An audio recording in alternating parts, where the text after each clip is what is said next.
Folks, I am, today's awesome. I'm really excited to talk to Jason Tavares today. Jason is a author, producer, writer.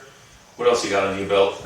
Mostly a writer, not a very good actor, but I try hard. So, before we sat down to do the show, Jason wanted us to watch one of his movies on YouTube. So, just to get that out of the way first, I'll put the link in the show. Where can they find you on YouTube? If you go to my name, Jason, middle initial J, and last name's T-A-V like Victor, A-R-E-S. So we watched, what's the name? 1 October in Sweatpants, Rhode Island. It's a comedy. So, listen, as somebody who absolutely loves B movies, B horror movies, like I like seeing the rawness of that type of movie. Yeah.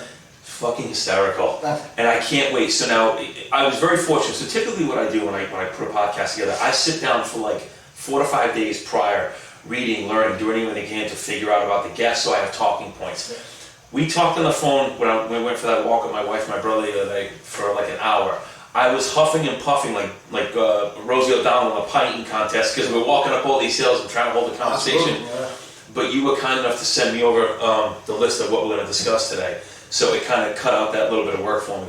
What I didn't do, and I feel terrible, is he sent me the link to watch all of his YouTube videos. That one you sent me today, I cannot wait to sit down with a glass of tequila tonight and watch the rest of them. And which one's that you want to watch? The Blaine? Blaine. Yeah. You told me about the scary ones. Yeah.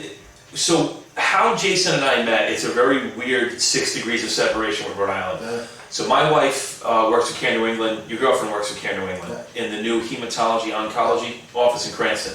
So my wife had gone and done the training. So our girls started talking. They started talking about me, the podcast, him, the acting, everything. Like these two have to talk. Yeah. Come to find out, he shows up today. He was one of my customers from Performance Nutrition years ago.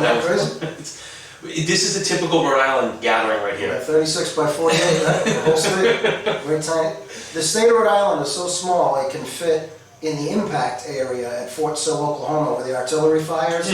Lands rounds, that's 50 by 50. Are you serious? The whole state of Rhode Island is right in there. You know, it's so funny you brought that up. Just for shits and giggles one day, I forget what podcast I was listening to, but they were talking about what states could fit inside of other states. Yeah. You can fit, I think it was 77 or 78 Rhode Islands inside of Alaska. Wow. It was 77 or 78. Just to give you an idea of how small this state is. But this, how we met, is the perfect snapshot of how Rhode Island works. Oh, it really is. And it's so funny too, because people here will still complain, and I still hear it today, like, I gotta drive all the way to East Providence. All the way, 15 minutes. Yeah, it's like, well, as soon as you hit the East Providence sign, as soon as you hit the sign on the highway going 95, you're there in 3 minutes, right, with no traffic. It's just Rhode Island is. We're not happy unless we're complaining. Yeah, it's constant complaining. I gotta go all the way to West Warwick. It's like, it's right there. So one of the reasons I could not wait, and we talked about this on the phone the other night, I couldn't wait to sit down and talk to you is our love for horror and scary. Oh, yeah. So this is, I'm going to crack this open real quick. Are you a garlic person, first of all? So my wife is Sicilian. She cooks, she'll have Fruit Loops, but she'll saute garlic first, just to put it in the cereal. I eat a head a week. Do you really? A head of garlic. You probably don't get sick. Nah, only cat allergies, like my eyes itchy from your cat. The cat's cute, but I feel bad. Just being there, I get itchy, but I love animals. Cats are cute. I'm just allergic to them. So he's not stoned right now. He's just having a little bit of reaction to my cat. Just from a Kit Kat. But illness, I never get sick, and if I do, it's for like 2 hours, and then it'll go away. And a lot of people don't realize that garlic is an antiviral, antifungal. Flu viruses, it'll actually encapsulate and destroy the flu virus once it's in your body. Do you really? Yeah, I crush it with a spoon. Like, let's say I'm having a baked potato, and I put any butter in it, eat it plain, crush up like 2 whole heads, peel and crush them, stick it in there. I eat it just like that. Just you don't get heartburn or anything? No, it burns your teeth sometimes if you get it caught in your teeth. That sounds like a Rhode Island. Oh, you gotta get your teeth. You get it caught in your teeth, it burns while you're eating. You gotta drink it down with some soda. So before we get into, I absolutely want to go over the 3 books that you brought, and I noticed that you signed them. So thank you very much. I cannot wait to read those. I can't wait to watch the rest of those videos. But you brought a very unique picture too. So that picture is why he also brought a clove of garlic. Let's start with that. Yeah. Please. So we'll show the picture afterwards. But tell us a story about this picture and the significance with the garlic. Okay. Because this isn't like a come on or anything. Should I talk to you or talk to the camera? What's best? I like to mix it up and do both. Right. So for me, I love talking to crowds. I love public speaking. So for me, I kind of like I do both. Okay. I don't know want the 17 people who are going to watch us to feel left out by not making eye contact. So I went to Romania on, it's called Tours of Terror, through a company in Derbyshire, Connecticut. Guy that runs it, he still runs it today, his name's Charles Roseneck, runs awesome tours. You go overseas for like 7 to 10 days. This one here, I think was '04, I went to Romania. And I took that picture in the cemetery where Vlad the Impaler's parents or family was buried. So, for those who don't know, Vlad the Impaler is... So yeah, Vlad the Impaler is the real-life Dracula. I think he died in like the 1670s, I think. I don't even know if I have it on my wall on this little plaque thing. I'm going to throw it out there, besides Bela Lugosi's original, Bram Stoker's Dracula is my favorite. Oh yeah, it was written in 1898, can you imagine that? That movie? Yeah, the book. Oh, the book. Oh, Yeah. I was going to say, Jesus Christ. It was crazy, it was written that long ago. Imagine somebody thinking about ideas getting stolen. Imagine how many times Dracula's been remade. And that was Francis Ford Coppola, correct? Who directed that movie? The one Oh, Bram Stoker. I'm sorry, I just said it. Keanu Reeves was in a Dracula movie in 1993. Yeah, that's With the one. Monica Bellucci, one of my favorite female actresses. Well, she would be a female actress. The allergy medicine. The allergy meds and the cats are driving me crazy. I swear to She's God, one I'm of not my favorite high. actresses, yeah. But a long story about the picture. Well, quick long story. Went to Romania, awesome trip, I had the best time. I had a disposable camera, because back then all I had was a work cell phone. Yeah. And pictures weren't that big in '04 with phones. It was clear saver. Not like you get today. Yeah, not like today. So I had this disposable camera. I always used to buy them at Job Lot, not to promote Job Lot, but I snapped a picture, didn't think anything of it, and I get home, and here it is now, a week later.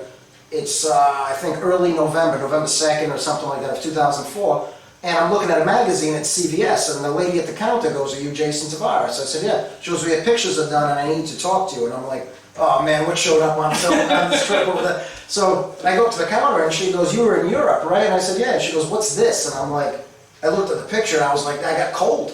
I said, So I'm gonna put my hand over the two people, Okay, that'd be cool. and I'm gonna show the picture. Yeah, it's like the creepiest picture ever. Make sure I can get this in frame correctly. And that woman showed up in the background, and it's like I had it hanging on my wall for years and years, and it just freaks people out. Like, oh, what is it? And no one believes you until they actually see. So what you're seeing is you took this picture Yep. at the graveyard, Yeah, the disposable camera and this image was not there when you first took it. Oh, absolutely not. It was just two people getting married that year on Halloween. They had already set it up ahead of time. And they were sitting there. I said, "Hey, let me get your picture." They said, "Sure." Snapped their picture. I found that a week later after it was developed. What do you think it is? I think it's a demonic figure. That's what I think. You know what I mean? So, I've done a couple of paranormal shows on here. I would love to get, I know we talked about this before, those guys, who is it, Haunted RI? What's the Paranormal RI? Yeah, the ghost hunters from Rhode Island? Yeah. Are they still around? I don't know. So I know they're on, I think they're on AMC now. So I figured they may be out of my league in terms of a podcast because they're on television. But I'm going to reach out to them anyway. Oh, why not? Yeah. So here's what I want you and I to It's do. all exposure. It's free exposure. Here's what I think you and I should do. I'm going to reach out to the family that bought the Conjuring house in Harrisville. I want to do a podcast with those folks inside their house. Now, they recently there's a young kid on YouTube, I don't remember his name, but they let him do an overnight thing with his crew and record or whatever. They also did, for 7 straight days, 24 hours a day, they did a live feed of everything taking place in their house. 24 hours a day, and you could watch this live. I still haven't gone back to watch it because obviously you can't sit there for 168 straight hours and watch it. But it's a younger couple from Pennsylvania, if I'm not mistaken, and they're very open to this stuff. Like they really want to kind of bring some attention to the house. So it's smart. So I figured reaching out to them and asking if they would if we could do a podcast there, that'd probably be cool. But usually, I know my wife would probably be scared to death to go in the house. She's afraid something's going to attach itself to us and come back here. I think stuff already has attached. They throw all the creepy places I've been. Absolutely, I mean. How so? Because I know we talked about it, but Well, I'll give you a quick story. This took place in Iowa. Real quick, because I know I have actually a YouTube channel that has this video from the Jason J. Tavares show for Right Brain Entertainers. It was like a access show that I did here in Rhode Island. And I had a whole episode based just on scary stories that really happened. And when you go to my YouTube channel, I have a green Hulk t-shirt on and a hat that says producer. It's like episode. But it's probably one of the most interesting episodes. you said the title's on, right? Yeah, I told true I think creepy it's tales. Yep. Yeah. Yeah, there's so much scary stuff on there, but I saw this was an actual photo of a demonic spirit, but in Iowa, it was either the 24th or the 26th, whatever that Friday was, of September 2014. I was there for a year in Iowa, and I was going to go to a local bar. I hadn't drank anything yet. I was walking there, my license in my pocket and my apartment key in my pocket. That's how I always travel if you're going to go have a drink somewhere to be safe. So it was only like, half a mile down the road. I walk out of the apartment, and this is the truest story, and there's people in Iowa that remember what I went through when it happened because I was freaked by it, telling them about it. And the girl I knew out there kind of brought to my attention of what I had seen. I walked out of the apartment, came out the side door, as I said, key and license in my pocket.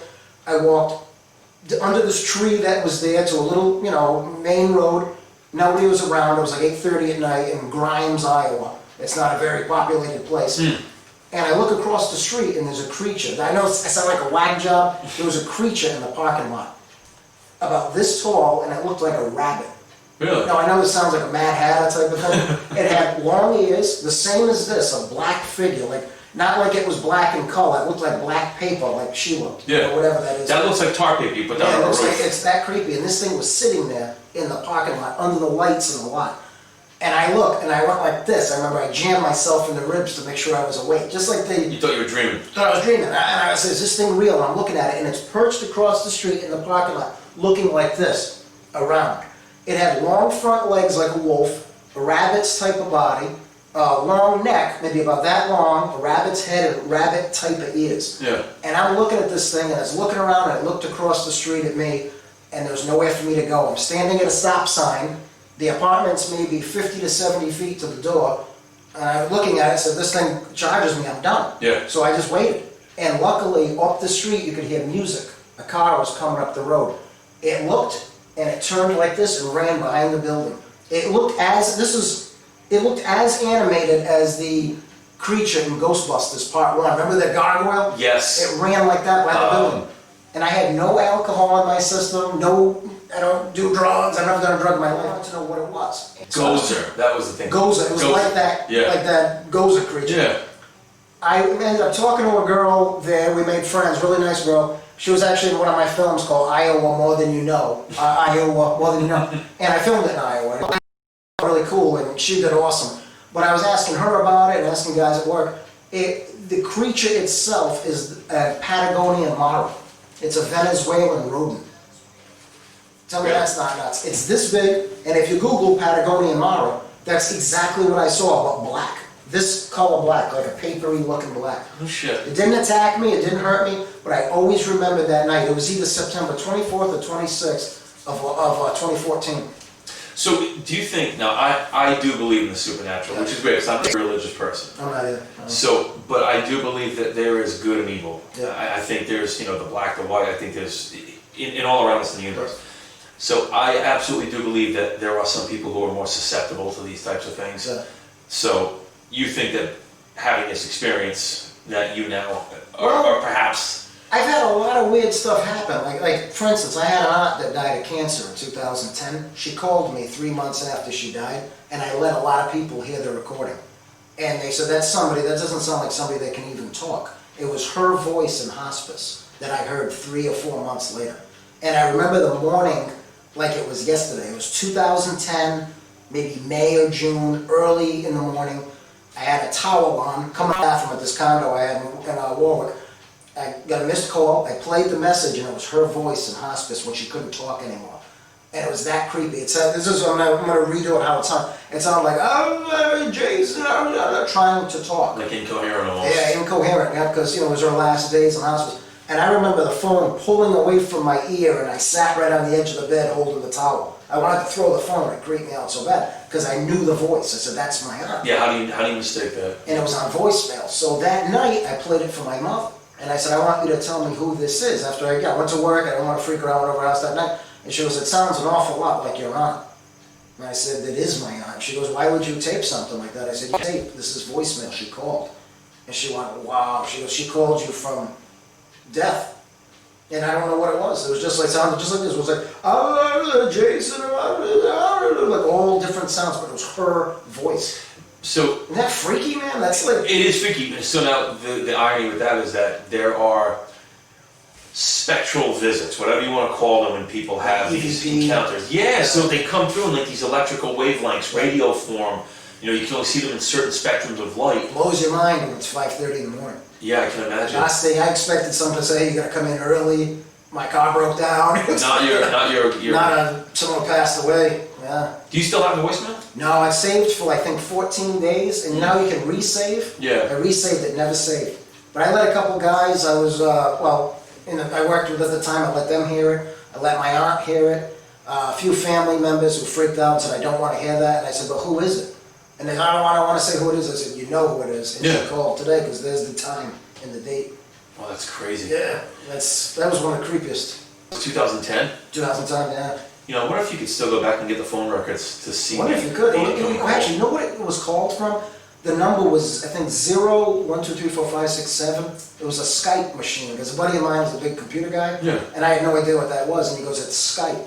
It was machinery that called, and I don't know still what Skype is, but he said it was a Skype machine. So I use Skype in my office. Skype is basically, when we used to have AOL, they had instant messenger. Yeah. So Skype is how I communicate with people in my office. Okay. So instead of getting up and instead of walking to someone's desk, you send them a Skype But message. it's like 0, 1, 2, 3, 4, 5, 6, 7? Well, I don't know. I've never made a Skype phone call. I just do instant messaging through there. It's like a text message for inter-office communication.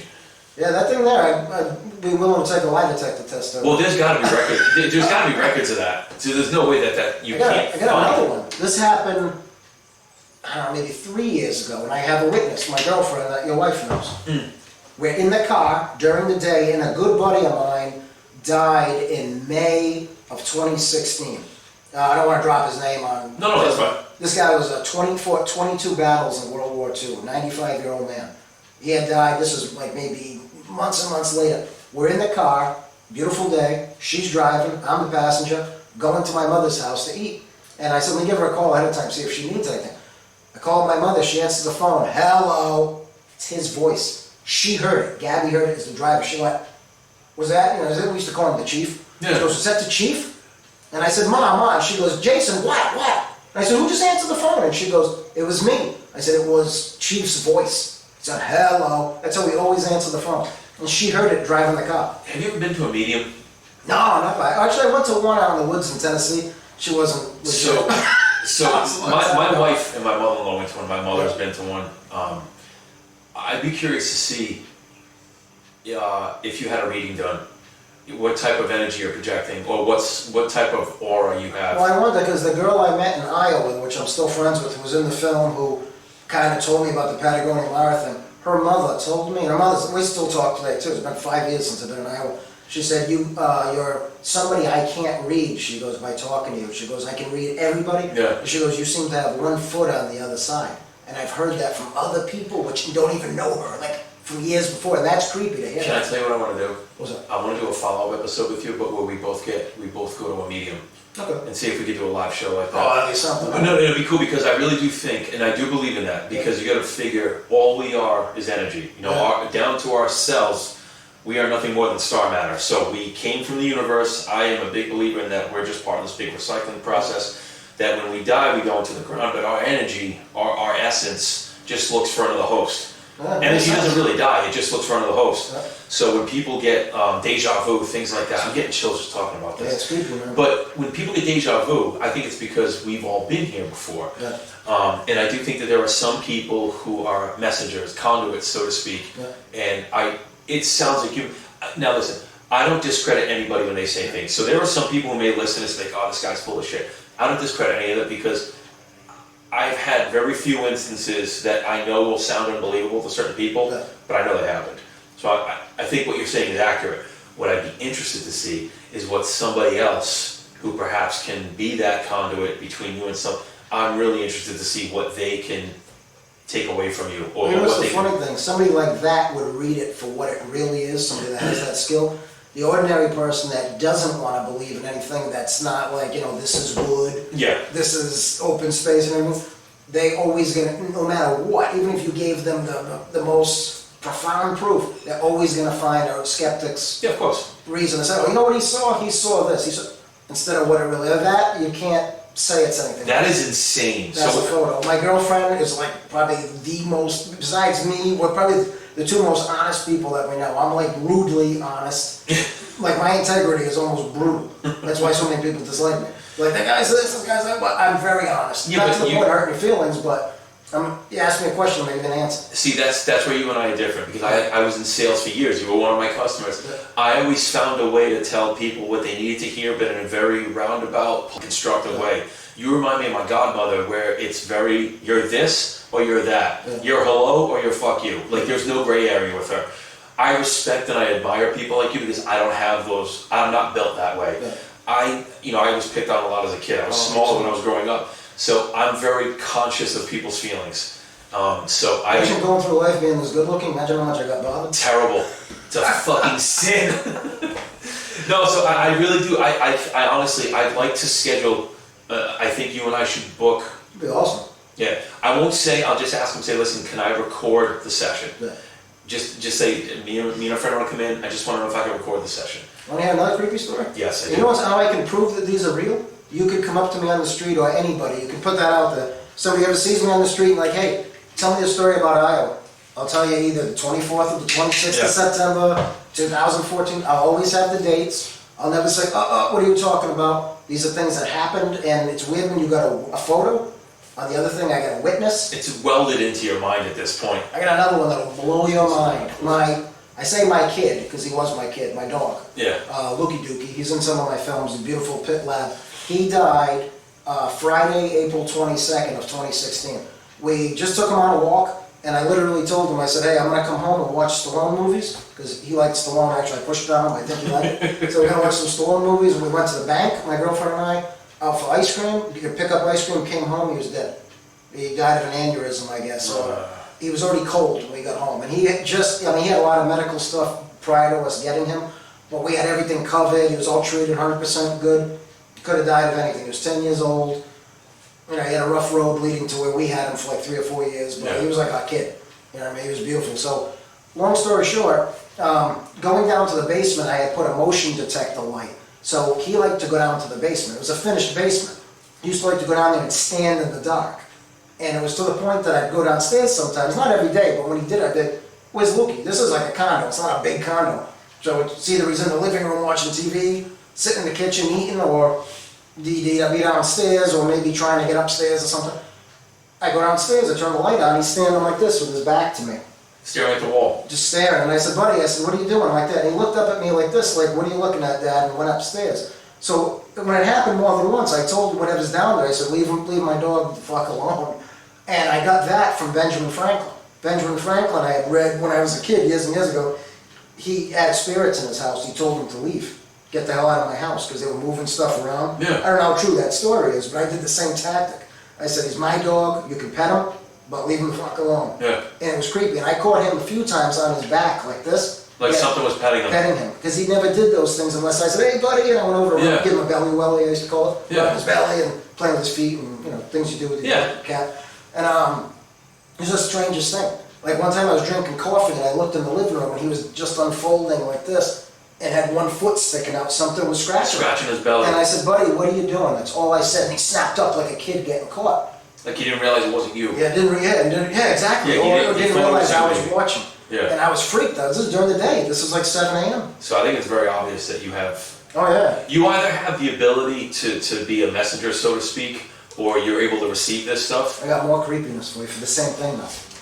Not to cut you off. No, This keep is going. super creepy, dude. And just so you know, and Yeah. anyone who's watching and listening, I want to experience something like this so I bad. don't know if you do. I really, it's fucked up. Like Because the stuff I had isn't to the point of like that movie Mama. It's not something floating. You don't want to see something floating. No. I've never seen that. Thank But God. for me, Probably have a heart attack. Then. for me, it serves as proof that where our existence right now is just part of a process. And you know how you see stuff then? Don't look for it.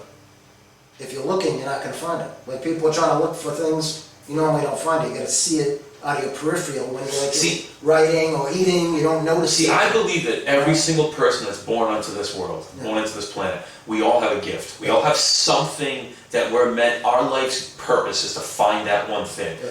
I believe my thing is to inspire, motivate, entertain people. Like, that's what I excel at. Your process, where you've been all over the world and all the things you experience, I think your thing is you need to continue to share this story until you get some type of definitive, like, there's something there. Well, I think I have it right now. You're listening. That's definitive. Yeah, it's awesome. That's huge. To have somebody, I mean, I have a lot of people that like it. I love this shit. And it's, the thing with the basement, with the light, motion detector light, you plug in the wall, just so when he goes downstairs, you know, it's a clear path, he can see where he's going. Yeah. As I might as well support his problem of going.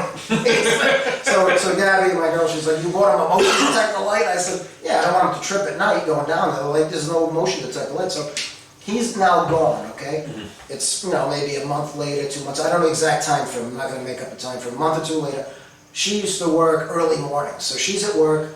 Condo had, you know, finished basement, first floor, second floor. My routine was to come downstairs, drink black coffee, to wake up and then go exercise.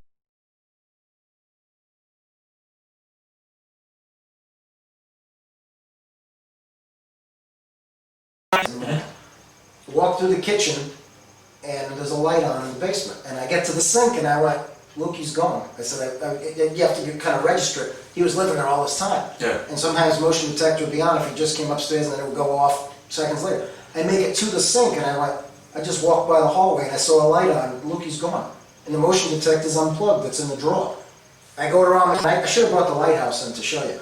My aunt, the one I explained that passed away, that, you know, in 2010 from cancer, she had bought me this crazy plastic lighthouse where you pulled the drawer out and it played Beethoven's Fifth. Really? It was really cool. Yeah, it was like spiral. Like I had it in one of my films. I had it on the show. My show I did. I had it on the desk. Yeah. I think I had it on every episode. And you hit the top and it lit up. It was really cool. It was like that big. I don't know where she got it, but she knew I liked stuff like that. I love shit like that. Yeah, she had it all wrapped up one day like an ice cream cone upside down, and she's like, I don't know if you're gonna like this, but I think you will. And I wrapped it. I said, oh, this is so cool. And so the light's on, and I said, now the motion detector's in the drawer. I know this. I come around the corner and I said, oh crap. My dog had died a month before my friend, the World War II guy. Yeah.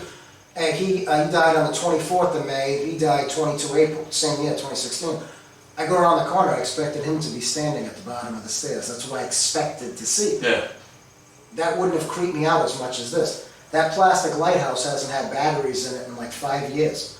And the back of it even had battery acid with it. Yeah. So it was lit up. I had it at the bottom of the stairs on this little No slab. batteries, not plugged in. No batteries, brighter than it ever been with batteries. And I had photos of it, which are in my other phone, which is dead.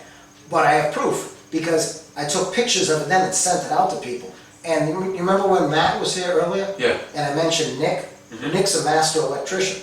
I called him right away, he's a good buddy of mine. I called him down in Virginia, and I said, what are the chances this thing doesn't plug into a wall, it's not electrical, had batteries aren't in it for years, what are the chances of it just lighting up? He goes, none, it's impossible. I sent him the picture, and I said the picture was so bright, the light was so bright, It was like blurry it almost. was almost blurry. Yeah. So Gabby was at work. I called her at work to send her a picture. She was crying. Freaked her out. She called me crying. She was so weird. She goes, that's insane. I have it on the table, and it ended up finally going out. She comes home, walks in the door, it lit back up again. And she's looking at it. She goes, Jay. And I came in, and she goes, I said, I wanted to show you something, I guess. It lit right up. Can I tell you what I think that is? What's that? I think that's your friend. Saying And he's your with dog. Lukey taking And your care of dog. him. That's what I Yes, said. Yeah. that's what I think. That's what it sounds Never like. lit up again. I left it upstairs for like months. See, to me, that's him letting you know that he's got Loki and he's good. That's what made me feel good. I said, he's taking care of my boy. You know? This isn't even my story, and I'm feeling emotional listening to it. It blew my mind because I can't even imagine when I looked living at it. it, I said, this is real. And it was almost like Chucky. You know when they flip Chucky and open the batteries? Yeah. Well, when I was going down the stairs, I said, I'm going down the stairs now. I never turned the light on. Just like in the movies, when you know in the movies when you say, geez, why don't they turn the light on? Turn the light on. Where you going? I did that. I was that guy. I'm walking down the stairs. I said, shit, which is that? I'm going toward this light, expecting him to come around the corner and say, you want to come with me or something. I didn't know. I picked the thing up, and it's so bright, and I took the batteries off. I said, there's no batteries. Yeah, you have a gift, dude. Isn't that crazy, dude? Yeah, you have a gift. But it's funny that it doesn't happen all the time, and like I have so many of these stories, and I regurgitate them verbatim. And like I said, if you watch the Jason J. Tavares show for Right Brain Entertainers, it only ran from 2016 to 2017. I think I did 12 episodes. The episode where I'm in a Green Hulk t-shirt, that's an episode where the guests didn't show, so I made it a Halloween show, my favorite holiday. Mine too. And all I did is regurgitate stuff that really happened to me. And it was probably one of my best shows, because I got lucky, I had a lot of good guests over that year, but that was the most, one of the most interesting shows. I honestly think, like, and again, like you just said, you probably don't want to go looking for this stuff, but I think you should explore. I think you should talk to other people who perhaps have this gift. And so this was like a secondhand experience. Yeah. So my wife and my mother-in-law had gone to a medium. I don't remember how many years ago. They had gone for themselves, and I think my mother-in-law was looking for her mother had just passed away. She was looking for just, not closure, but she wanted to know if there was anything still around, if her mother's piece of her was still around. So my wife, now they called, made the appointment. I don't know if they left names, but no contact info, no nothing. So the person would not know who was coming. They went and they sat down, and at the time, my mother had leukemia. So they go in, and the medium had talked to my wife. She had addressed my wife first. She brought me up. She said that, this is when I was still at Performance Nutrition. She said, your husband works for someone who completely takes advantage of him and is making a lot of money off him. And at the time, I had implemented our whole sales strategy, training, everything, product picking. He was an analytical guy. I was, kind of the face of the business type thing. So she was 100% accurate. How she would have known that, I don't know. She said his mom is very, very, very sick, but she's going to be okay. Then she went on, and she said a few more things relative to my wife and I. We're all spot on. Then she goes over to my mother-in-law, and she brings up a picture. She says, she references a picture that's sitting on a mantle in my mother-in-law's living room. It's a picture of her mother holding her dog, Roxy, holding my mother-in-law's dog. I'm probably telling this wrong, but she says, I see your mother in a little orange dog, and your mother likes that picture. Like, how the hell would you know that there was a picture of her holding a little orange dog on the mantle above her fiber? And there was 90% of that visit, they were both freaked out when they left. They were like, holy shit. She knew, she referenced, when Brianna was a child, her grandfather used to say, if I'd known you were coming, I would have baked you a cake. It's a song. I don't know what year it's from, but he used to sing that song to Brianna. So she says to Brianna, she says, there's somebody here telling me if they'd known you were coming, they would have made you a cake. Oh, that's great. How the fuck would you know that? I wouldn't know that. How would you know that? So this woman referenced stuff from like the dead grandmother, the dead grandfather, my mother. It was my wife, my mother-in-law there. She knew everything about the family around them, like stuff that is impossible Without telling her anything. I think you and I should go. I would love for you to sit with that person because I'm curious to see. Give me a day's notice and I'll be ready. The other thing too is I have Vanessa Contreras, the girl I grew up with. Her father is Jerry Tillinghast, the alleged mob enforcer I had on recently. So she does Reiki, she does energy readings. And she's like, I don't want to know anything. I haven't seen this girl since junior year, maybe sophomore year of high school, like 1994. So we're friends on social media. I see linked through her dad's show and all that stuff. So she says, hey, she goes, I'm doing Reiki now and stuff like that. I'm like, hey, why don't we do a show about that? I'm like, I'm interested in that. Yeah. So she said, yeah, definitely. So when Brianna's eyes when her eyes are finished healing, we're going to do a session with her. We're going to record the whole thing and do a podcast on it.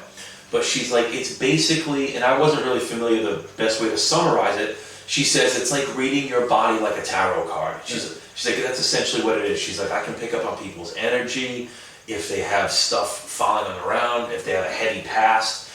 That'd be something I'd like for you to sit down and do a session Imagine with. if you, I mean, I'm just speculating, but imagine if you did go to that and they said he or she's standing right here. But that's what I mean. Like, oh my God. Like, so I really do feel like, I believe 1,000% everything you're saying. Yeah. But my interest is now, okay, what else can we expound on? How else can we explore this?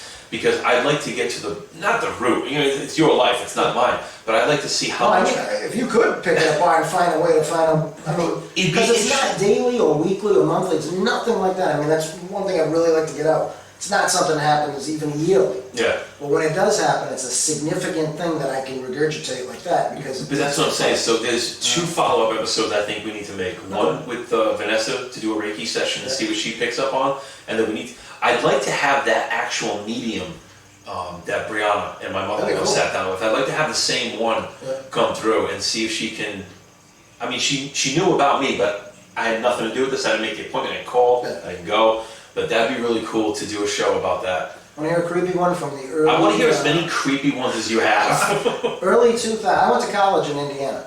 Okay, and I met a girl who moved out to Indiana from... I was stationed at Fort Campbell back then, and for 4 years. Met a girl, and I said, geez, you know, she was a cool girl. Moved out to Indiana. We didn't work out, but I lived there for 7 years. Indiana's beautiful. Yeah, it was a cool place. Had a great time, and met a lot of awesome people. Indiana is a place where people are very quiet and kind of keep to themselves until you open them up. Like here, we're more open. Oh, yeah. There, when you do unfold it, a lot of times you run into things that... No shit. Yeah, there's a lot of open land out there. You know, it's just like in the movies. Like, Wrong turn. Yeah, Deliverance. not the city, but some of the cornfield towns. Yeah, you can get out there. Oh yeah, there's a lot of cool stuff. I had a great time. For the way my brain is, it was an entertaining. I lived in Iowa too for a year. So See, I love the Midwest. I drove cross country one time with my kid sister. Nice people, man. It's just so different from the Northeast. Yeah. It's so incredibly different, and there's so much vastness out there. Right. Like Rhode Island, we're all on top of each other.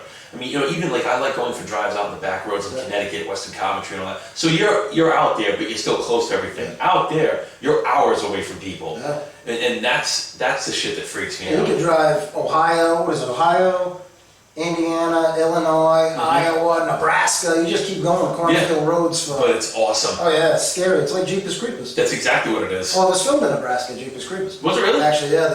On the road there, where he was like with the horn. But this is creepy. I was in Indiana. I was dating a girl, different girl than that girl from college, and she was, hey, you want to come over to eat tonight? I said that'd be great. She lived maybe 40 minutes away from me. That's Rhode Island. You'd be 40 minutes. You'd be out of Across the state, yeah. Yeah, those states living 40 minutes away is normal. You date people who live an hour away, hour and a half. It's just a bigger area. Yeah. So I was pushing on her to watch Universal Soldier with Jean-Claude Van Damme. Oh God, yeah. Because actually, this was '99. I'm sorry, this was not 2099. Because Part 2 was just coming out. Universal Soldier, With Goldberg in it? The Return, yeah. Yeah. Which I didn't like it as much as the first one. No, the first one was way better. Love the first one. So I said, oh, we gotta watch Part 1 and then we'll go right to the movies tonight and watch Part 2. So you know, she was okay. So this is the craziest thing. I come over. She had an apartment. Why? How you doing?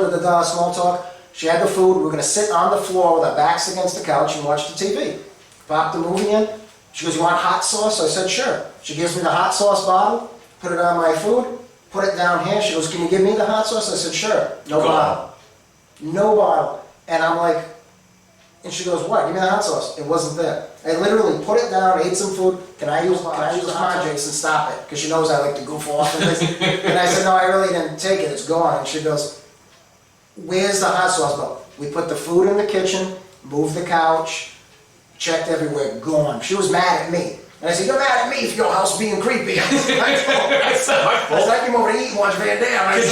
Control your entities, bitch. We didn't end up like eating in the kitchen or something. She's, oh, I can't believe this happened. I come over there a couple days later. She had very tall cabinets in her kitchen. Those old cabinets, like all the way to the ceiling. Oh, the floor to the ceiling pantry. Yeah. I walk in and I say, there's your hot sauce.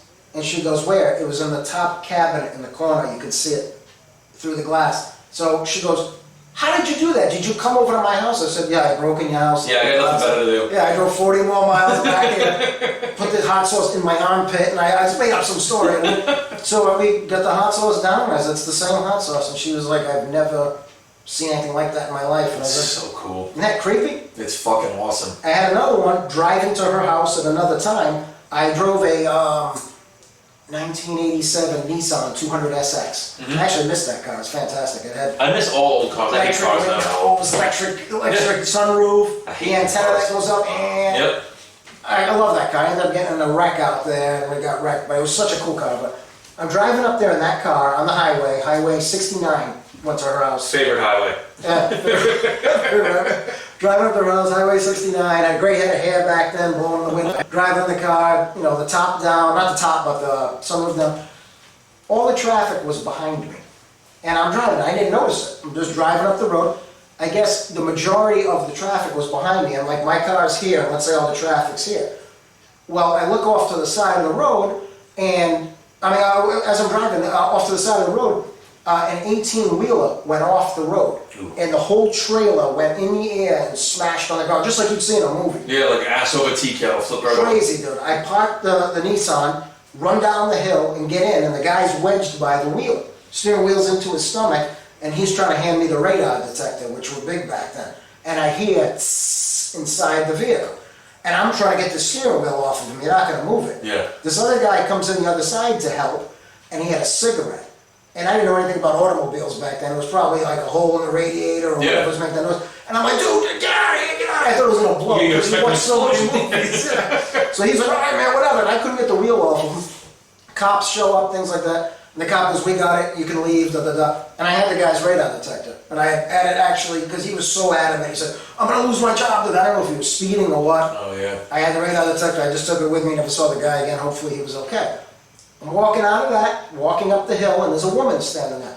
And she goes, do you drive that little white car, the white Nissan? And I said, yeah. And she goes, you're so lucky to be alive. And she does this to me, she goes, and I'm like, geez, lady, she goes, you're so lucky to be alive. And I said, why? She goes, that 18-wheeler was leaned right over your car, like this. Like, here's your car, here's the picture of the whole cab. Yeah. Leaned like it was gonna fall, and it looked like the vehicle sped up and went off the road. I didn't see it till it went off the road. She goes, it was leaned over your car. She goes, all the traffic was way behind you because they saw this guy skidding, he lost control. Oh, shit. And you I didn't saw see it. any of that, no. She goes, oh, like, here's the car, and you're driving along, play on my hair, because I haven't heard. This thing is leaned over your car, and I guess from what she saw, it sped up, and that's the part I saw of it flipping off the road. Isn't that crazy? When I got to her house, I told her the story, and she was like, oh God, she goes, all this weird stuff happens to you. And I said, I'm going by what this woman said. I didn't see the leaning. All I saw Ironically enough, accident. it was a truck carrying hot sauce. Could you imagine? Oh my God! And then I had another one where I had this is creepy, also in Indiana. So you have something looking over you. Something watching I over gotta you. wonder, this one here, I think I know who the person is looking over me. It was a guy, a friend of ours that died.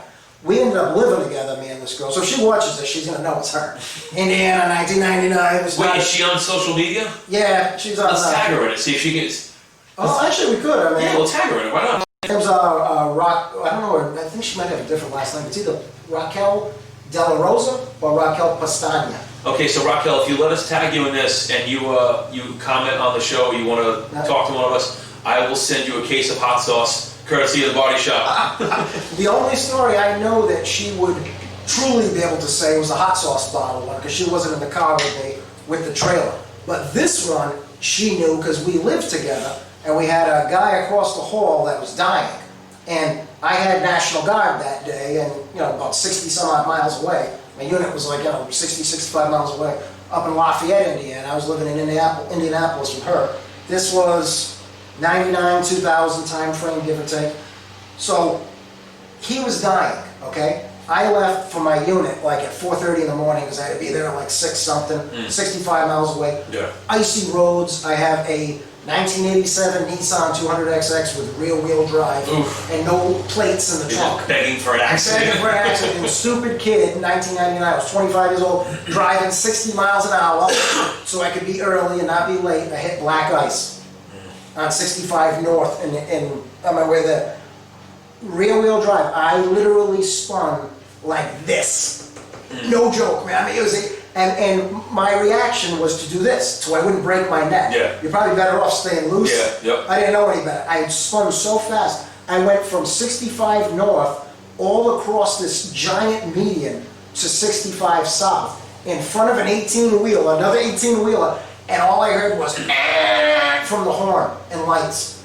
And I had my eyes closed like this. You were still just standing. expecting, yeah. I thought it was gone. Because all I saw was his lights. He had to be 15 feet away. I spun back onto the median, and everything shut off. Lights shut off. He drove by. My first reaction, I got out of the car and I checked everything for compound fractures. Oh my God. I was looking to see if I had bone. I didn't even get hurt. All I did was just hit the little console thing. Yeah. Hit the door. Didn't whack my head or anything. I had my camouflage back then, not the ACU, but this was in the late 90s, 2000, time frame. So I still had the camouflage on. And I'm like checking everything, checking for blood and everything. And a cop showed up, and this couple in a pickup truck.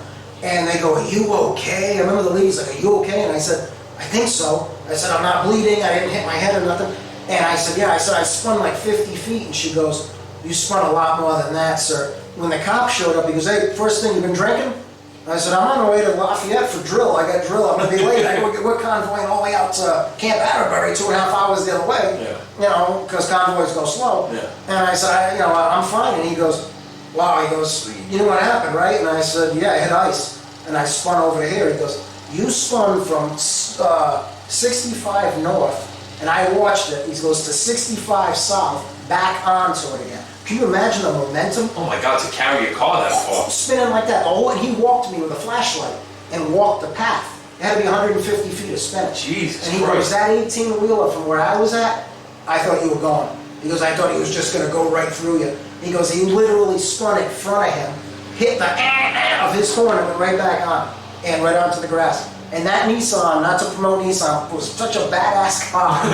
When everything was said and done, I got back in, zoom, started right Like up. nothing. Yep. Now this is the funny, this is ironic about it. I go to my unit, I get there, the convoy's just pulling out of the lot. I jump into the last truck, which was the Fire Direction Center, FDC. Jump into their truck, convoy all the way out, and my bag to Atterbury, did the training, made it all the way back. When I backed my car up that Sunday afternoon, it looked like a grave. The dirt under the car was so packed, it fell out into a perfect rectangle under the car.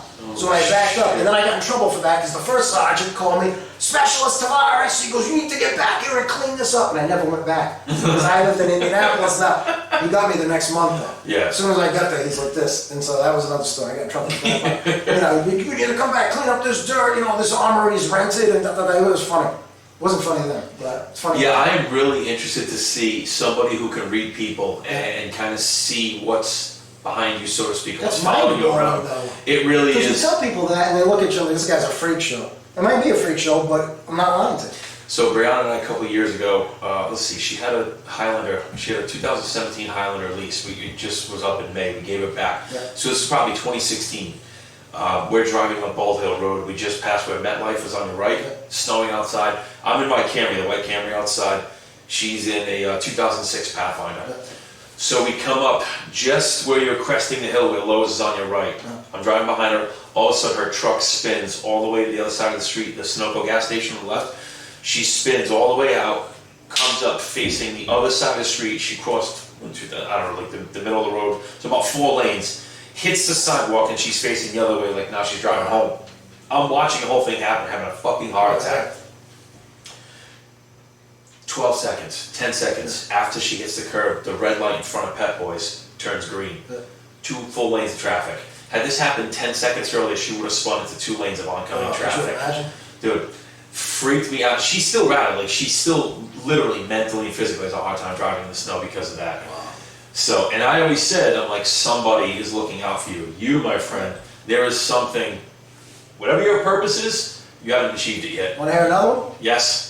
Indianapolis. Listen, I'll tell you right now, I don't have to be anywhere for like another hour, so keep going. Indianapolis, 1998. I won't say your last name, but my best buddy out there, Rob. So if he ever watches this, I think he's in Australia right now. We haven't talked in years. Lost touch. You know, weird, one of my best friends growing up lives out in Australia Really? now. Yeah. Is his name Rob? No, it's Brian Medeiros. Well, you'd like this guy. He'd be great on your show. This guy, awesome guy. I had a free pass for Bally's. Remember Bally's? Oh my Circus? God, yeah, Bally's Total I Fitness. said, dude, you want to go work out at Bally's? I was always trying to push people into working out. And I said, oh, where am I doing that? So I had this free pass. We're driving. It was in July. Beautiful day. I don't remember where the Bally's was. I know it was off of Highway 65, something like that in Indianapolis. I can't remember the city. Driving there, just like you and I talking. He's in the passenger seat. And the Nissan, maybe the white Nissan was haunted. That might have been. So something that Nissan attached itself to you. You never know. Maybe somebody died in the plant making the car. You never know. And that's like what's Christine. going on. Remember Christine? Yeah. So we're driving, talking, having a good time. Off to the side of the road, a bus pulls over, a local bus where people get off. People are getting this one here is so mind-blowing that if Rob was here now, we'd be fighting. Because when I started dating Gabby, I called Rob out in Indianapolis before he moved to where he lived. I think he lived in Miami for a while and then he moved to Australia. But I called him and he wouldn't admit it on the phone. He goes, yeah, something happened, because it was that scary. He got freaked out by it. And I don't blame him for being scared, because I'm open to that stuff. The average person seeing that would freak you out. And things are twice as scary during the day, when you don't expect. Well, you expect stuff like this to happen at night because Yeah. you can't see the You hear a sound, or it's Correct. cold. You This can't is during see. the day. Sunny day, we're in t-shirt and jeans, t-shirt and shorts, gonna go work out. So we're driving by this bus, and I reach over and I tap him. I said, look, look, look, look, look. People are getting off the bus, and there was a woman with brown hair and a long coat, and she looked like she fixed her hair, and it looked like a snake. And I know that sounds nuts, but how a cobra has the fins. And I said, Rob, what did you just see? What did you just see, dude? He goes, I don't know. And I said, dude, what did you see? He goes, it looked like she became a cobra. And I said, we both just saw this in like July. So you're familiar with the whole like the lizard people theory about the United States, like we're being infiltrated by aliens, but they look like lizards, like the land of the lost. Like I didn't hear about that, no. Yeah, so we'll get into that at another time. This to explain it, well, that's the guy that like a rag. You know, you flip a rag in the air? Yeah. That's how quick it was. That's the only way I can explain it. He took a towel by the tip and throw the towel in the air and do this. So it revealed itself. Because it knew you were looking. That's what I always took from it. So there are, and that's creepy. That still creeps me out today. That's fucking scary because now listen to this. Now, if you're watching and listening to this, look this up. Lizard people infiltrating the United States. There was a big conspiracy theory that in a race of aliens who their whole civilization and or ships that have landed here, there's an area of Antarctica. It's a no-fly zone. Hitler had a lot to do with that. I know. Hitler, the Pope, the Prime Minister, our presidents, the Canadian, ambassador, or whatever they have over there. But all these heads of state, I think Netanyahu from Israel's been over there, they've all visited this place. There's supposedly an entire flash-frozen alien civilization that some of them have been thawed and escaped, but they can take the shape of humans. This is a whole big conspiracy theory. Just to show you they were there. So, but it's crazy because there is a part of Antarctica that you cannot, it's almost like Area 51 but in Antarctica. No fly zone, no visitors, no this, no that. But they in fact say that these people look like walking lizards, almost like Serpentor from the old G.I. Joe cartoon. Yeah. Something, but they can kind of camouflage themselves to blend in with humanity. So I love this because that just makes me believe, okay, so maybe it is real, maybe you just got a glimpse of one. And you being susceptible to this shit, and I truly do think that you are, it would make sense that you saw it. Yeah, it's the only way I can describe it. We need to schedule a sleepover. I need to be with you in the dark. That's not a gay thing either. I'm just, I need to see what's going on. Gabby, I'm in front of Steve's house. I'm gonna crash He wants me to Steve. stay at his house tonight. It's kind of creepy. Honey, can you get me my unisom? I'm having a hard time falling asleep. The kid won't leave me alone. Could you drop off my pajamas with your feet? So the only way to explain that thing is, so the good way I always try to, like when I tell a story, key points of the story. 1998, beautiful day. 2 passes to Bally's, which is a fitness center for those of you that don't know what Bally's was, if it's even still open. I think it's gone now. It's gone. Yeah. And it was as quick as holding the tip of a towel, you throw the towel in the air, hold the tip, it was that quick just for you to see it. Yeah. Blew my mind. We didn't work out that day, needless to say. I would have followed that woman. She got back on the bus. She was off the bus in the crowd, and I don't know if she went back on or walked away, but she did it in a way that we got to see her go back. We both got to see her go back to normal. It was this quick and right back to a person. I don't know if she stared at us, looked at us, walk away, because after the way the road was set up, here's the bus, and it's busy over there. We had to take the right. Yeah. Took the right at the light, went to Bally's parking lot. I think we went in and then came back out. You're just like they can't focus. Couldn't focus. Went back to Miles and he didn't want to talk about it. He goes, I don't want to talk about it. But for years he believed it. Rob was like, oh yeah, I remember. He goes, I don't know what it was. I said, you know what it was, because when I asked you, you said what I was thinking. So here's what makes this, in my opinion, even more believable. You ask somebody to recite an incident from their past, I don't care if it was a year ago, 10 years ago, 20 years ago, vivid, it's like a faint image. You've cited very specific, granular details about all these encounters. Yeah, dates and everything. But that's what I mean, so it's either, it's one of two things. You've really gone out of your way to orchestrate all this, which, for what fucking purpose? It's not like you're selling stories to TMZ. Yeah. But no, I believe it, and I cannot wait. We need to schedule. I want to sit down with Vanessa Contreras. I want to do a session. I'm not going to tell her. I won't even tell her about this episode because she prefers to not know anything about the person. She's like, I read their energy and what's going on around them. Yeah. So to point out another story that I recently got into, like all this shit going on about like the child pornography, the sex trafficking, and all this shit going on. So there is a documentary, you can watch it on YouTube, check it out. The guy was a Hollywood stuntman, it's called Out of Shadows. I want to say it's like 40 some odd minutes long, but this guy was a stuntman that, I want to say he broke his back, he fucked himself up, so he started going to like physical therapy. Now this physical therapist is also someone that did like Reiki, card reading, shit like that. So first time she starts working on him, he's quiet, like he doesn't really, like he's going through the motions. So the way the story progresses, she says to him one day, she's like, you have a lot of dark energy around you. The guy was not a believer in that stuff. He just wanted to get better and get back to doing his stunt work. Long story short, so he kind of pursued this, what she was picking up on, and he started to kind of realize that, yeah, the things that he had witnessed at these Hollywood parties, the people he was around, there was this energy, almost like a dark entity that shrouded his whole existence. And until he was able to confront that, deal with it and so forth, he couldn't heal. His body would not get better. Not crazy, huh? I'm telling you, it's weird, but check it out. It's called Out of Shadows. All right. So my friend's mother, Diane Napoleoni, had sent it over to me. She's very, very religious, and she knows that I'm not. So she sends me these little subtle things here and there. And now that I'm starting to, you spend a little bit of time looking into this stuff, like your stories. Do I believe that there's a heaven and a hell? I don't know. It sounds too booky. To cut and dry. Yeah, like I think it's just a matter of good and bad energy. It would almost be more believable if somebody could, if they could prove that there's more dimensions going on at once. I think where there things is. cross over. I think there absolutely Like is. Bigfoots. They said they found hair, they found footprints, all the pictures are blurry, Yeah. silly stuff. But if there is things like those dimensions, portals, Einstein wormhole theory, or things can cut through, why can they, like a bear, when a bear dies, you never find a bear skeleton. They go and hide and die. Maybe these things go through portals and die. Or they're smarter than we are. Like they said in the Mothman, you see the movie Mothman Prophecies? I slept in that town.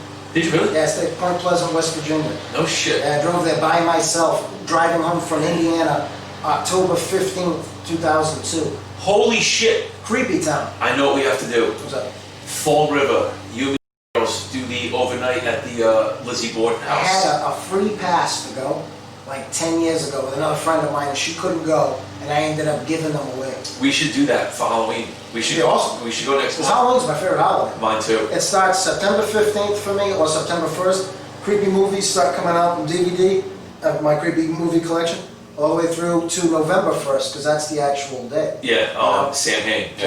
Yeah, so I would already have my Halloween decorations out right now. I got a 6-foot moving werewolf in the garage that wow. I think's dope. That's awesome. I built my own 6-foot tall headless horseman out of PVC. It's down in the garage. I'll show you afterwards. Right. The wolf is cool.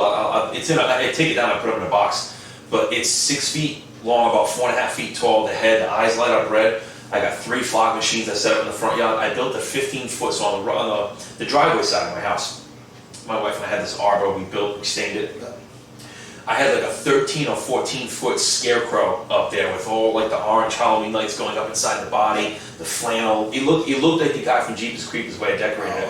But last year on Halloween, remember that gigantic windstorm we had? Yeah, the whole fucking thing was in my backyard, destroyed the next day.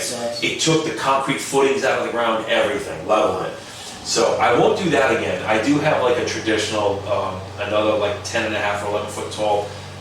I got the burlap body. It's a PVC with a big jack-o'-lantern head. They're great props for movies. What Yeah, I got a lot of shit. So when we're done, I'll pull up the pictures on my computer. But I got a pretty How good much set. time we got? We've been going for 58 minutes. What do you want to do?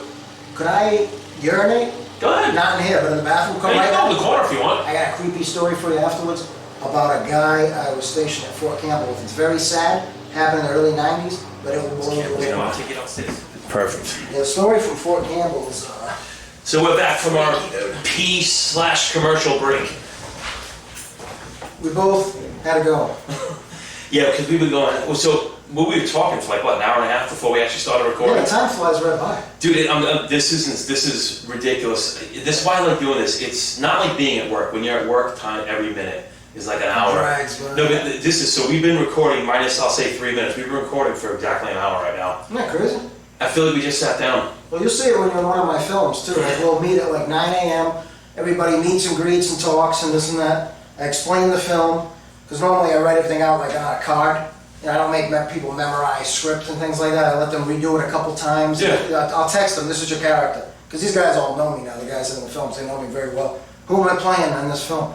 We'll put a film together like that, but you'll see it's a long day. It'll go from like 9 a.m. to like 5, 6 o'clock in the afternoon, but when it's over, you're like, well, it doesn't feel like a long day because you're so into what you're doing. Well, with that, and I would imagine I've never done anything like that before, Yeah. but I'm hoping you invite me to now. Oh, yeah, definitely. But I think my guess is when it's something fun, exciting, it's almost like your wedding day.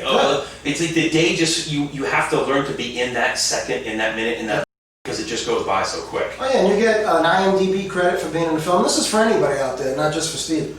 Somebody wants to be in a film, they're low-budget films, but they're interesting, they're great stories, all done with like one camera. I'm hoping to expand and get more cameras in the near future. So when I post this video, I'm going to put the link to your YouTube channel as well. Nice, appreciate it. Yeah, so I'm going to put the link to your YouTube channel when I put this on Facebook, on Instagram. It'll go on LinkedIn, it'll go on YouTube. Cool. And what was the other one that I'm on right now? Oh, I put everything on Twitter as well. And I need the exposure, and for people that are open-minded, they want to be in a cool film, they can hit me up. My email is jbnimbelJBQUICK@cox.net. I see. I just it's a hell of an I need an email. adult email, Well, like Jason. So listen, when you sent me the email, so it went right to my spam. I'm looking at the name. I'm like JBNIMBELIJBQUICK. I'm like, this is fucking gotta be somebody. I'm like, this is a prince somewhere that needs money. I need like a mature email that's just like Jason Tavares. I need to grow up. No, it's fantastic. So listen, tell me this one last story, and what I want to do, because now you sent me, and for everyone watching and listening, you're like a 3-episode guy. So I mean, this I was so anxious to do this. I'm glad we went in this direction today, because everything we're talking about now, I want to have you come back on if you can, like next week or the week after. It depends on what the construction's like going on at the house. But the next episode I'd like to do where you come in and talk about. See, I would imagine with everything you've experienced, continue to experience.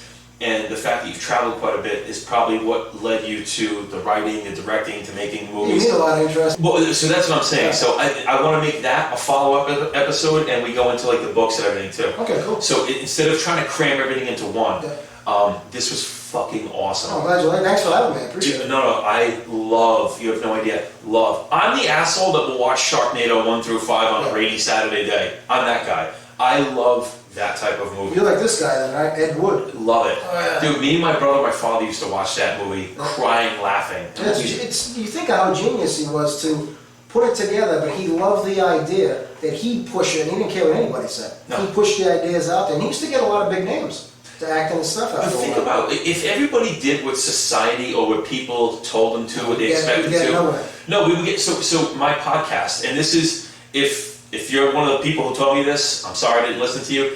I was, and you know me from health and fitness. Yeah. Everybody, so I've dabbled. When I first started the podcast, I did some episodes of motivational stuff, and I think that was more for me psychologically. Like I was pumping myself up, but I was kind of revealing to people, like these are the tactics and the mindsets and strategies I use to kind of push myself to do this. Yeah. 10 years ago, guys that worked with me and shopped with me said, Steve, you need a podcast. You belong. Yeah. But at that time, I don't think I was mentally prepared.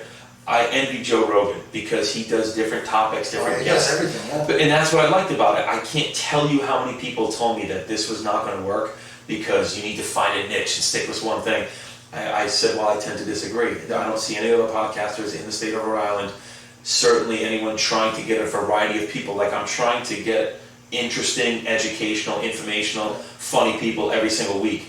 I think that's more difficult to study about someone. Like, we've known each other for what, 6 days? Yeah, we just met today, actually. Well, in person. We met. But But when I had the store, that was, you came in, you watched the store. I'd see you like every 6 months. But then we had a phone conversation. Yeah. We texted, we had a phone conversation. Yeah. Now I feel like I got a friend for life.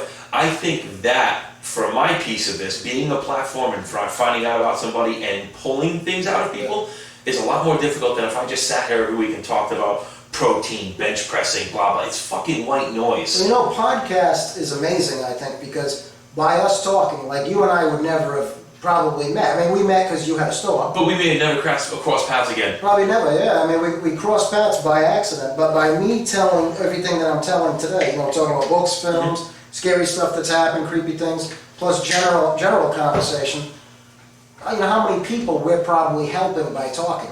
Because, you know, the stuff that's happened to me, I tell you because it's interesting. A lot of people it's not interesting to, and they're probably disturbed by it. Well, think about too, before... So maybe to open them up to talk. Yeah, like there are some people who probably feel like there's something wrong with them because maybe they're seeing the same things or they're having the same encounters. Even prior to recording this show today, you hooked up with an old friend of yours from however many years ago. Yeah, I haven't seen him how many years? 15 years?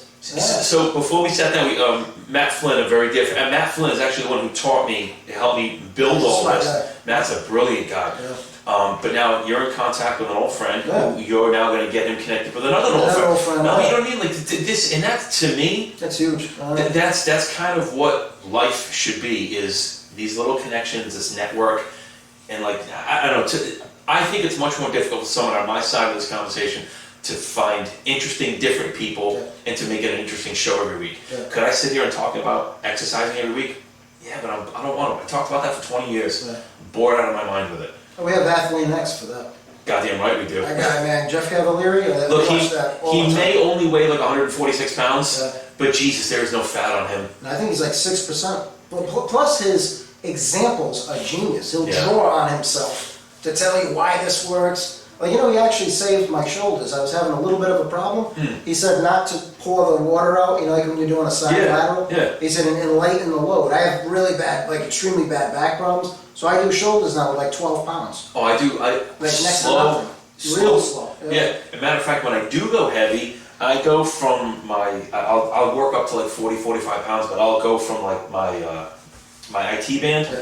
I'll come out to here, and that's it. But what I'll do is I'll just keep my deltoid flexed the whole time. He was saying if you have it here, only bring it to here. Yeah, no, you It's brutal. And then back up, oh my God. It's once you get past that point, you're putting all the strain on your humerus and your AC joint. Yeah. That's where you get like that aching pain up here from. Yeah, so he helped me out with a lot of stuff. Like Look at this. Little tricks, you know what I mean? We're over here talking about exercising. Yeah, we're all over the place now. So tell me that last story, please. This story happened in the 90s. I think it was 94. I was stationed at Fort Campbell in Kentucky for 4 years. I know I mentioned Fort Campbell earlier. I had a friend that died when we were on base. He got killed in an accident out off post. And kind of a stupid thing to do, but I went home on vacation not long afterwards, maybe a couple months later, and I brought back a Ouija board. And we had a couple, now this is really creepy, and I'm going to tie it into names, but nobody will know who the people are and everything. Had the Ouija board out. It was Halloween, I think 94, not 95, had to be 94, Halloween 94. And it was me and two other soldiers playing, and I had his dog tag chain, because me and him were buddies, had his dog tag chain, and what else did we have? A candle. We had a candle lit in the room, windows closed, door shut. Doing the Ouija board with our hands on it like this. And I had read a little about Ouija. Somebody's like this, they can push it. Yeah. And if it does start to work, never take your hands off because it can go into the last person who's touching the piece. I don't know what the piece is called, but Oh, I figured, yeah. amulet or something. I don't know. I just made amulet. Amulet. Amulet sounds The good. Monster Squad. Remember that movie? Yeah, I just threw amulet out there. So people are going to say, this guy's not correct. No, it's called an amulet. Look it up. We had our hands on there asking it questions. And I never believed in Ouija boards before, and I never played it again after that day.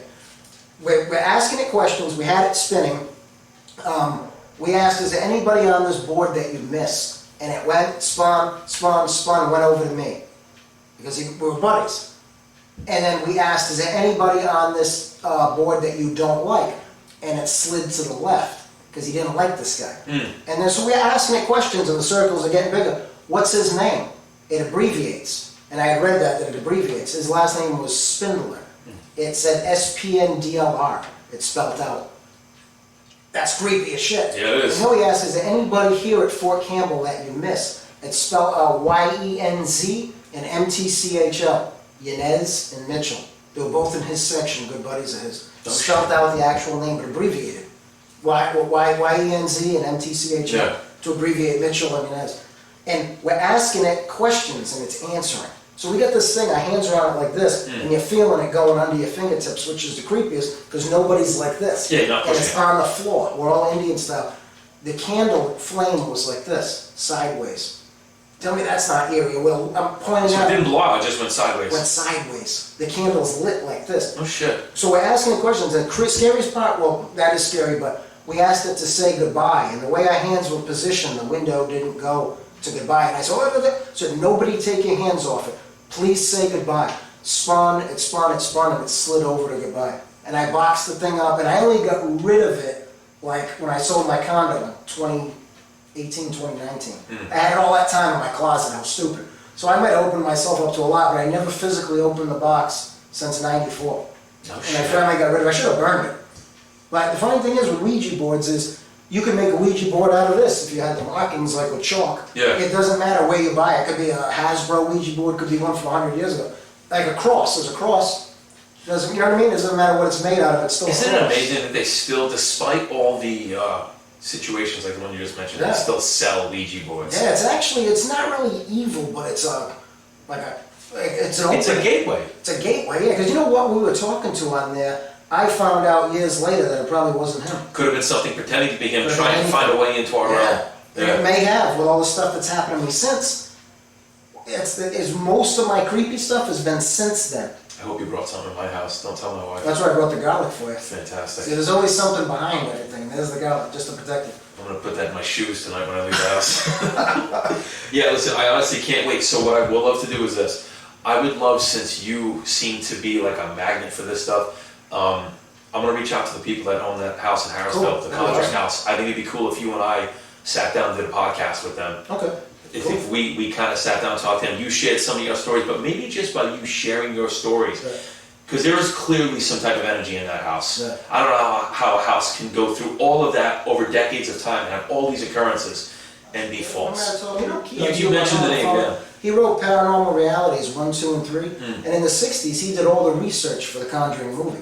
And he has his own show. I think he's had like 1,000 episodes of his show. It's Rhode Island something. But if you put in Keith Johnson on YouTube, his show pops up. I'd like to talk to him. Yeah, he's actually extremely intelligent, and I had him on my show twice when I did the talk show. Well, I think stuff like this to me is just interesting and fun given the time of year. Oh yeah. Summer's winding He'd down. be a great guest. Yeah. He's like, I think he graduated from college out in California. I haven't talked to him in years, but super smart, fantastic guest, articulate and educated, and for him to know as much about The Conjuring as he does, I mean, he's actually H.P. Lovecraft's relative. No shit. Yeah, so that's even better for you to get him on the show. No kidding. Because if you get a chance to watch my show that he's on, I don't know if it was the first show or the second show, but we talk about H.P. Lovecraft, and he's a relative. Do me a favor, text me his name. Okay. At some today, tonight. Yeah. I'll put that on tonight because I Yeah, would love. really great I think guy to contact. It'd be cool to see that if the three of us could sit down and talk. I think he still does the show out of the Access Channel, or off of, what is that road on? You know Niantic Avenue? Yeah.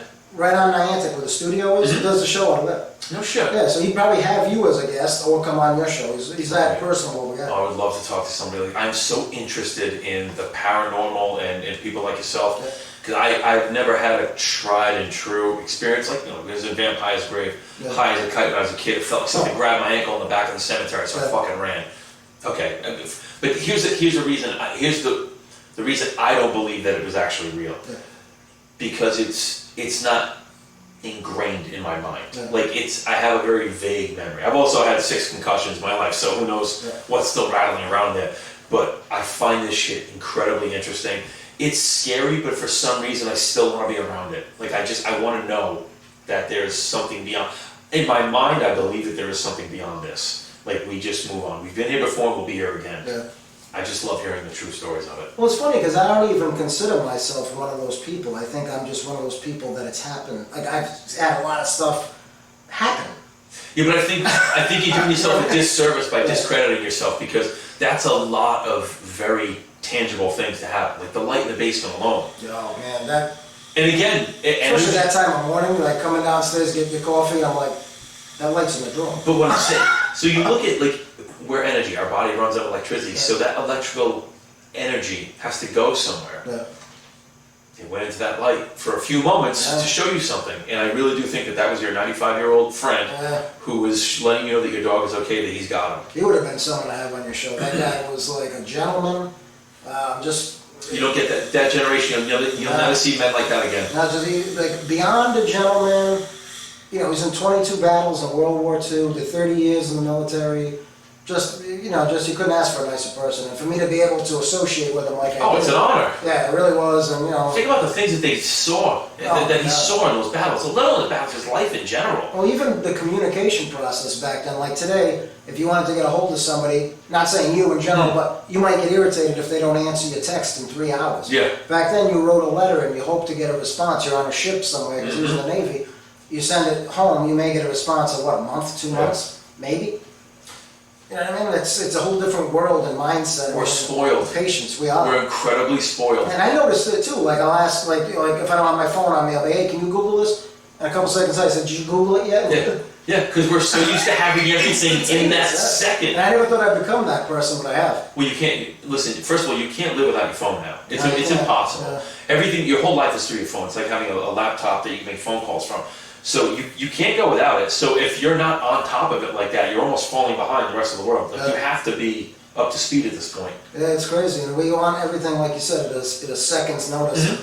Imagine back then the patience. Oh my God. They wait months, and then sometimes he couldn't even say where he was. He just said, I'm leaving. He told me a story, now this isn't creepy, but this is true, from World War II, that he came home on vacation, and these two men showed up at the house with orders, because they'd hand you the orders, there was no email or anything. Yeah. He just had to leave. He couldn't even say where he was going a year and a half. See you later, honey, see you later, kids, he had to just leave. Jesus. And she didn't know where he was, there was no letter writing. She could send a letter to a location, Yeah. and it would get to him maybe months later. Yeah. And that was the world. And this guy did it, and he was just, cool guy. And to talk to him was like kind of like me talking to you, Yeah. but he was in his 90s.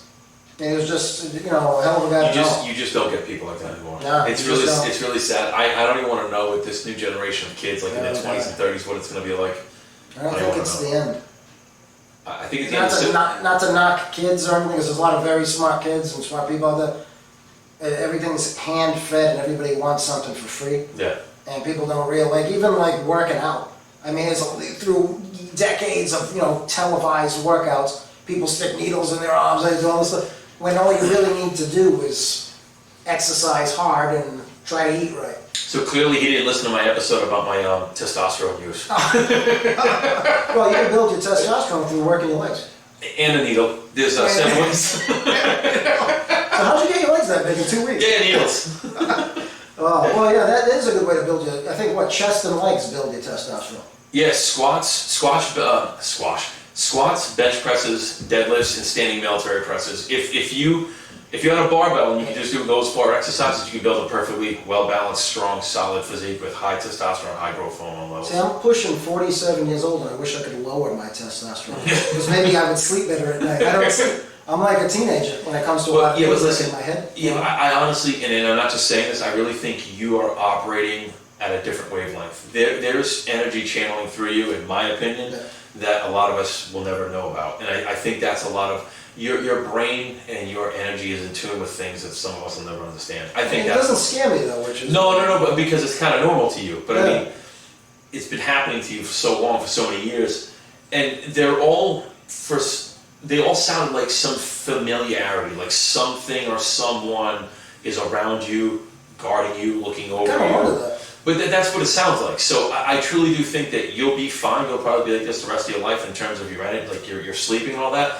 But I think your brain is maybe using a higher percentage or a different piece. I kind of want a different angle, yeah. Yeah. Because I know it's not an intelligence thing, because I'm not very like... Oh, I'm dumb as shit. I'm not like, I can figure things out. I'm mostly common sense. Yeah. When it comes to intelligence, like if 10 was a genius, I'd say I'm probably like a 4.3 or 3.9724. I rate myself the same way in bed. Hey, want to hear something creepy? When Gabby and I started seeing each other, we were laying in bed at her apartment that she had, and there was a black, it looked like a shadow, right? And it was in the corner of her bedroom. She'll tell you about this, when you meet her in the future. And she was quiet. We just got in bed a little while ago, and I said, "You're really quiet." And she goes, "I know." And I said, "Do you see that in the upper corner?" She goes, "Oh my God, you see it!" And it went across the wall and down. In a orb almost. And it behind the TV set, but it looked like a person. Not perfect shape, Yeah. but enough that it was a shape. And she had one window over here. There's no headlights or anything like that. We could see this thing moving across the wall. And it went down and it came down, and I said, "Well, you have nothing to worry about. It's on my side of the bed." So if it's anybody, you can run out of the room, Pretty eerie, but that was wild. I think that was like, what, 2012 or 13? Yeah, see, that's what I'm saying. So there's something unique about you. Well, she had to see that too, so I guess it's around me. It definitely is. Yeah, it's just weird. I mean, when it happens, it happens. It's not every day, not every week, not every year. But when it does, it's significant, and I can date stamp it in my head. So here's something weird too. My mother has never been to Ireland. Yeah. Okay, my sister took my mother to a medium a couple of years ago. My mother's always wanted to go to Ireland, into Ireland. There's something inside her that's drawing her to Ireland. Doesn't know what it is, never been, but she just wants to go before she dies. She went to this medium. This medium told my mother that she'd been to this realm 7 times before. This is her 6th or 7th time in this realm. She's always been a healer of people, animals. She was a caregiver, so forth. But in a couple of those times that her essence had been in this realm, she was in Ireland. And it's weird that her whole life she's always wanted to go to Ireland. It's like something is drawing her. It's kind of weird. It's almost like you said, we've lived other lives before. Yes, and then that's I firmly believe that. So I've never been to one. And have you ever been to a medium? To another life? Oh, to a medium? Yeah, I went to one in Tennessee. Oh, that's right. Yeah, you said, but a long time ago, and it was like almost like she was older than I was. How old was I? I was like early 20s. No, I was actually late teens. So I think she was asking questions that I was, in a sense, answering. Yeah. And she was building this thing around me. Because the girl we were kids then, the girl I knew then, we were hanging out. She's like, oh my God. And she was like more into it than I was. And after I walked out, I was like, I want my $30. Because I didn't have a lot of money in my No, I pocket. think what would be cool is if we called, made an appointment, we went there, and you do the reading. You go through this whole session, and I'll just bring my equipment, just be like, yeah, I'm going to record this. Yeah, I'd like to see what this Or is. ask her if I can, just be like, do you have a problem if I use this for my podcast? Because there has to be something, because a lot of course those there are is. near-death things, like the spinning on 65 North. I could have broke my neck. Like you're teetering, but you never actually get there. I would have been. The rest of that story I didn't tell you. Remember I told you we lived across the hall from a guy that was dying? Yeah. He died right at that time. And the girl I was dating, I mentioned Raquel, because I got home, I didn't have a cell phone. So you're always around fucked right now. And it was kind of creepy, because when I came back, I said, how's Mel? His name was Mel. And she goes, he's gone. He died at 6 something this morning. I went, are you serious? And I told her the story, because I didn't have a phone. People didn't text in the early 2000s. And she goes, he died 6:30 something in the morning. And I said, what, like 20 minutes after I left? She goes, yeah, why? And I told her what happened. She goes, he probably saved you. And I said, I like to think that, because I don't know what did, because I was spinning, dude, right onto the 65. When I was going north, spun right onto 65 south, with the headlights, and all I did is this. I was like, I didn't want to break my neck, not knowing that being loose, you probably wouldn't break it. All I thought it was being in a wheelchair. No. Yeah, You got something following you. You so definitely do. Mel died right around that time, so. We need to do a little investigation. We need to get you in front of some people in this field and kind of see what's going on. When you're with somebody, it's the scariest, and they see it. Like my buddy Rob, when I say, hey, what did you just see? Yeah. I didn't see anything, and he saw it. Gabby's in the car when my buddy, the chief, answered when I called my mom that one time. Remember I told you that? Hello, when he answered the phone. So she heard that. This picture everybody saw. The Patagonia and Mara thing I had saw, and then what are the odds of being in Iowa or anywhere, and you meet somebody and they could open up a book and tell you, is this what you saw? Yeah. And it's because the girl I met was a Wiccan. Ooh. Yeah, and we're still friends today. It was actually her mom who showed me in the book. I'm very interested in Wiccans. Yeah, and she opened it up and turned the page and showed me. She goes, is that what you saw? And I said, that's it. that's exactly what I saw. Oh yeah, we have to do this. Absolutely, yeah, just let me know. Absolutely. So Jason, thank you so much for coming on the show. Thanks for having me, I appreciate it. So I know you plugged everyone, you told everyone once already, tell them again where they can find you, where they can watch your YouTube videos. My name is Jason, Jason, middle initial J, last name Tavares, Tavares. I have YouTube movies. I actually load them to my IMDb. They're short films. I write, direct, produce, act in. I can't ordinary people just like myself. If you don't think you could be in a movie, I guarantee you're probably a better actor than I am. So they're good stories. If you ever want to be in a film, please let me know. My email is jbnimbelJBQUICK@cox with an X, cox.net. Email me, hit me up on Facebook. Facebook's under my name. I'd love to talk to you. I write books too. The Shadow Inside. It's a book that came out in 2008. In Providence that sees shadows and they notice him noticing them. And it's based on the guy that Matt's friends with in Virginia. Oh, get out of here. Yeah, it's based on him. I made him the fictional star. No shit. Oh yeah, great guy. Big Swedish guy. So what we'll do is tell them about the books now, and then next episode we do, when we get back on, we'll go over all the books. Cool. Yeah. So The Shadow Inside's about the kid in Providence. Existence, the Tale of a Fang Killer, is about a vampire in Warwick, Rhode Island. That came out in 2010, and I am the vampire. So if I was a vampire, this is how I would be. I thought it was a girl named Katie who used to shop in my store. Was that on the cover? No, just kidding. And then this book here is one of my favorites. I have another book coming out soon, but this came out in 2013, Broken Tracks Beneath Forgotten Windows. It's about a guy that's lost in fiction, and then he realizes